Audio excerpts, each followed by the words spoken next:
Double digit MP సీట్లలో గెలుపే లక్ష్యం. మోదీ సహా అగ్రనేతలతో సభలు, road షోలకు plan.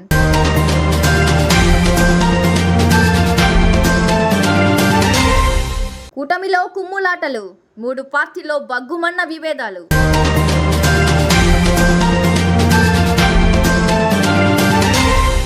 Osmania university fake circular కేసులో పోలీసుల దూకుడు, బీఆర్ఎస్ కీలక నేత అరెస్ట్.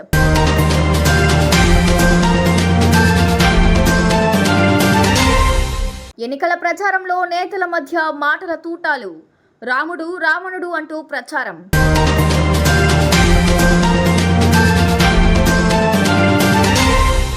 వారణాసి లోక్సభ స్థానం నుంచి ప్రధాని Narendra Modi nomination.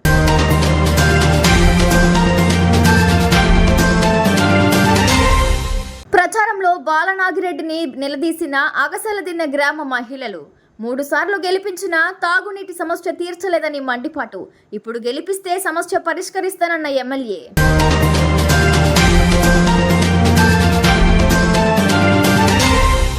Danger zone, తెలంగాణలో 46 డిగ్రీలకు చేరిన ఉష్ణోగ్రతలు.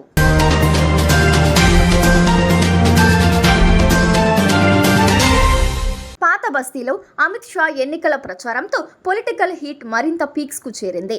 రోడ్ షో తరువాత బీజేపీ రాష్ట్ర కార్యాలయంలో ముఖ్య నేతలతో కీలక సమావేశాలు నిర్వహించారు అమిత్ షా. దాదాపు గంట పాటు ఈ సమావేశాలు జరిగాయి. ఊహించని విధంగా తెలంగాణలో బీజేపీకి ఓటింగ్ శాతం పెరగబోతోందని, ఖచ్చితంగా 12 స్థానాలు గెలవబోతున్నట్లు అమిత్ షా చెప్పారు. కొంచెం కష్టపడితే మరో 2 సీట్లు కూడా సాధించవచ్చన్నారు అమిత్ షా. మరో 2 సార్లు తెలంగాణకు రానున్నట్టు తెలంగాణ బీజేపీ నేతలకు చెప్పారు అమిత్ షా. ప్రధాని నరేంద్ర మోదీ మరోసారి తెలంగాణలో పర్యటించనున్నట్లు అమిత్ షా తెలిపారు. 2 రోజుల పాటు వివిధ నియోజకవర్గాల్లో పర్యటిస్తారని వెల్లడించారు. మే 8న వరంగల్, కరీంనగర్లో, అలాగే మే 10వ తేదీన మహబూబ్ నగర్, సికింద్రాబాద్లో నిర్వహించే బహిరంగ సభలకు ప్రధాని మోదీ హాజరు కానున్నారు. ఇక లోక్సభ ఎన్నికల నేపథ్యంలో ముఖ్య నేతలు, జిల్లా అధ్యక్షులు, జిల్లా ఇన్ఛార్జీలు, జిల్లా కన్వీనర్లకు కీలక సూచనలు చేశారు అమిత్ షా. బీజేపీకి మంచి వాతావరణం ఉందని, బూత్ స్థాయిలో కష్టపడితే 12 నుంచి 14 సీట్లు గెలిచే అవకాశాలు ఉన్నట్టు చెప్పారు. ప్రతి ఓటరును కలిసేలా ప్రతి ఒక్కరూ పనిచేయాలన్నారు అమిత్ షా.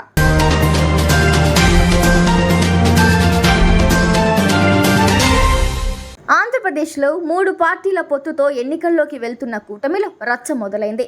ఎవరికి వారే ఆధిపత్యం కోసం ప్రయత్నిస్తున్నారు. ఏకంగా ప్రచార సమయంలోనే వీరి మధ్య రగడ బయటపడిపోతోంది. కూటమిలో కుమ్ములాటలు మొదలయ్యాయి.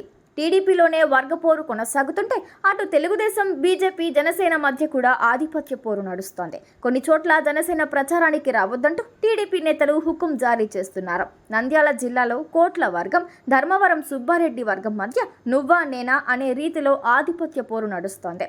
పాపిలి మండలం పెద్ద పూజర్లలో ఏకంగా దాడి చేసుకునే వరకు వెళ్ళింది వ్యవహారం. ప్రసాద్ వర్గం, తప్పెల శ్రీను వర్గాలుగా విడిపోయి దాడి చేసుకున్నారు. టీడీపీ అభ్యర్థి కోట్ల సూర్యప్రకాష్ రెడ్డికి మా వర్గం ముందు దండ వేయాలి అంటే మా వర్గం ముందు దండ వేయాలి అని ఇరు వర్గాలు ఘర్షణకు దిగాయి. ఎంత సముదాయించినా ఎవరూ వినకపోవడంతో దీన్ని తట్టుకోలేక కోట్ల సూర్యప్రకాష్ రెడ్డి కారు ఎక్కి అక్కడి నుంచి వెనక్కి వెళ్లిపోవాల్సి వచ్చింది. విశాఖపట్నం జిల్లా భీమిలి నియోజకవర్గంలో జనసేన పార్టీ నేతలకు ఘోర అవమానం ఎదురైంది. టీడీపీ ప్రచార రథంపై నుంచి జనసేన నేతలను బలవంతంగా గెంటేశారు.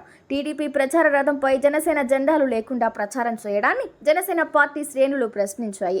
దీంతో ఆగ్రహించిన టీడీపీ నేతలు జనసేన నేతలను ఆ పార్టీ జెండాలు పట్టుకుని ప్రచార రథం ఎక్కిన వారిని బలవంతంగా దించేశారు.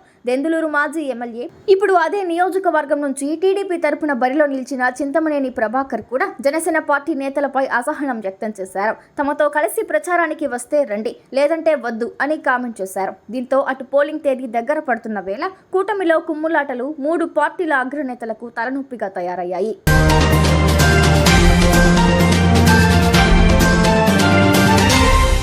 బీఆర్ఎస్ సోషల్ మీడియా కన్వీనర్ మన్నే క్రిశాంక్ అరెస్ట్ అయ్యారు. ఫేక్ సర్క్యులర్ను సర్క్యులేట్ చేసిన కేసులో బీఆర్ఎస్ నేత క్రిశాంక్ను పోలీసులు అదుపులోకి తీసుకున్నారు. ఉస్మానియా యూనివర్సిటీ పోలీస్ స్టేషన్లో నమోదైన కేసు మేరకు అతడిని పోలీసులు బుధవారం అరెస్టు చేశారు. బీఆర్ఎస్ నేత క్రిశాంక్ను అదుపులోకి తీసుకున్నారు పోలీసులు.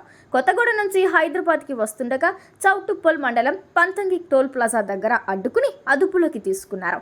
కాంగ్రెస్ సోషల్ మీడియా విభాగం ఫిర్యాదుతో ఓయూ పోలీస్ స్టేషన్లో క్రిశాంక్పై కేసు నమోదైంది. ఐపీసీ సెక్షన్ల 466 466, 468, 469, 505 కింద క్రిసాంక్పై పోలీసులు కేసు నమోదు చేశారు. ఓయూ పేరుతో ఫేక్ సర్క్యులర్ను సోషల్ మీడియాలో క్రిసాంక్ అప్లోడ్ చేశారని ఫిర్యాదు చేసింది కాంగ్రెస్ సోషల్ మీడియా విభాగం. గత ఏడాది ఓయూ వేసవి సెలవులకు సంబంధించి ఫేక్ సర్క్యులర్ను సోషల్ మీడియాలో బీఆర్ఎస్ పోస్ట్ చేసిందన్నారు ఓయూ చీఫ్ వార్డెన్. ఫేక్ నోటీసును సృష్టించిన బీఆర్ఎస్ నాయకుడు మన్నే క్రిసాంక్పై ఓయూ అధికారులు వర్సిటీ పోలీస్ స్టేషన్లో ఫిర్యాదు చేశారు. తాము జారీ చేసిన సర్క్యులర్కు బదులు ఫేక్ సర్క్యులర్ను తయారు చేసి సోషల్ మీడియాలో పెట్టి వర్సిటీ ప్రతిష్టకు భంగం కలిగించేలా తప్పుడు వార్తను ప్రచారం చేసిన క్రిసాంక్పై చట్టపరంగా చర్యలు తీసుకోవాలని ఓయూ చీఫ్ వార్డెన్ శ్రీనివాసరావు పోలీసులకు ఫిర్యాదు చేశారు. సోషల్ మీడియాలో క్రిసాంక్ పెట్టిన సర్క్యులర్ నెంబర్ కూడా పెన్నుతో రాసి ఉందని, తన సంతకాన్ని కూడా కాపీ చేశాడని ఆయన పేర్కొన్నారు. వార్డెన్ ఫిర్యాదు మేరకు క్రిసాంక్పై కేసు నమోదు చేసినట్లు పోలీసులు తెలిపారు.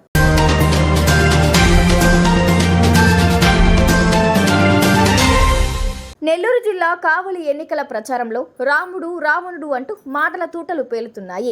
వైసీపీ టీడీపీతో పాటు టీడీపీ నుండి టికెట్ ఆశించి భంగపడ్డ పసుపులేటి సుధాకర్ ఇండిపెండెంట్ గా బరిలో ఉన్నారు. దీంతో ఇక్కడ త్రిముఖ పోరు నెలకొంది. సిట్టింగ్ ఎమ్మెల్యే వైసీపీ అభ్యర్థి రామిరెడ్డి ప్రతాప్ కుమార్ రెడ్డి రౌడీ అంటూ టీడీపీ అభ్యర్థి కావ్య కృష్ణారెడ్డి ఆరోపణలు చేస్తున్నారు. దీంతో రామిరెడ్డి ప్రతాప్ రెడ్డి కుటుంబ సభ్యులు రంగంలోకి దిగారు.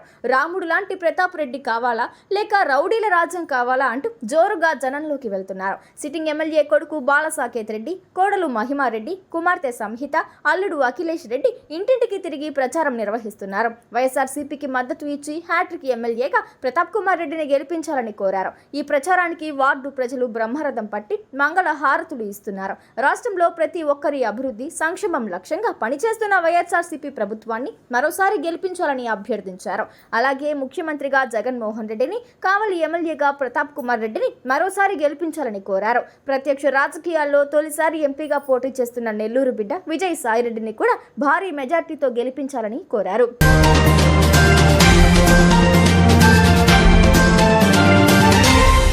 ప్రధాని నరేంద్ర మోదీ వారణాసి లోక్సభ స్థానం నుంచి మే 13న నామినేషన్ దాఖలు చేయనున్నారు.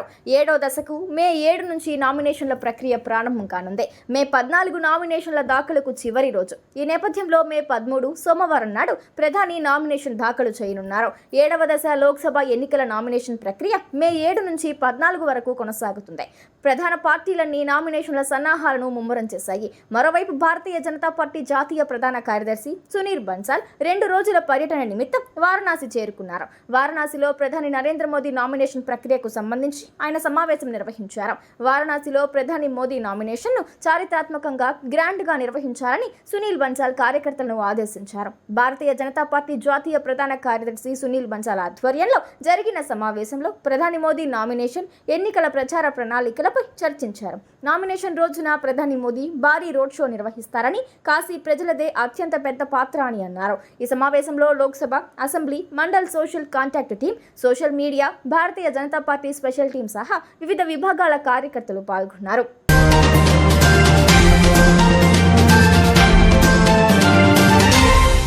మరో 10 రోజుల్లో ఏపీలో ఎన్నికలు జరగబోతున్నాయి. ఎన్నికల్లో పోటీ చేస్తున్న అభ్యర్థులంతా మండు టెండలను కూడా లెక్క చేయకుండా ప్రచారాన్ని నిర్వహిస్తున్నారు. మరోవైపు పలు చోట్ల పలువురు అభ్యర్థులకు ఓటర్ల నుంచి నిరసన సేగ ఎదురవుతుంది. తాజాగా మంత్రాలయం వైసీపీ ఎమ్మెల్యే బాలనాగిరెడ్డికి కూడా అలాంటి అనుభవమే ఎదురైంది. నియోజకవర్గంలోని కౌతాలం మండలం అగసల దిన్నెలో ఆయన ప్రచారం నిర్వహిస్తుండగా గ్రామస్తులు, మహిళలు ఆయనను తాగునీటి సమస్యపై నిలదీశారు.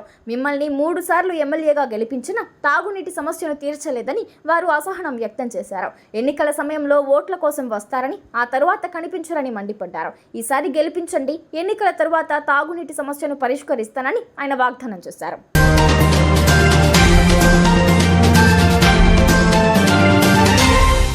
రాష్ట్రంలోని పలు ప్రాంతాల్లో వడగాలులు వీస్తాయని ప్రకటించింది. వడగాలుల నేపథ్యంలో ప్రజలు ముఖ్యంగా మధ్యాహ్నం 12 గంటల నుంచి 3 గంటల మధ్య ఎండలో బయటకు రాకుండా ఉండాలని తెలంగాణ ఆరోగ్య శాఖ ప్రజలకు హెచ్చరికలు జారీ చేసింది.